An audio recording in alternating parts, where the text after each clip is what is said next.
দর্শক আসসালামু আলাইকুম রহমতুল্লাহি বারাকাতু।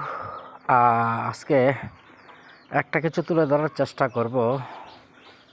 কেন তুলে ধরার চেষ্টা করব, আপনারা কিন্তু জানেন এই জায়গাটাতে লাউ এবং সিমের বাইসানা ছিল। আপনারা কিন্তু জানেন এখানে লাউ এবং সিমের বাইসানা ছিল। আবার অনেকেই কমেন্ট করেন যে বাবু ভাই, আপনার লেবু গাছ দেখলাম খুব ছোট্ট ছোট্ট লেবু গাছে লেবু ধরে, এটা কী করে সম্ভব?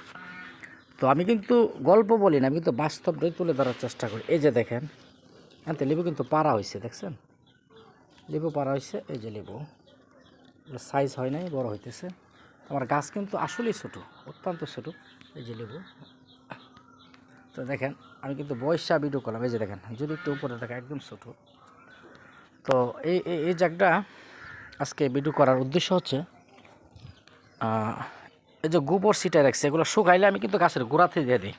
এগুলো শুকাইলে গাছের গোড়াতে দিয়ে দিই। এই যে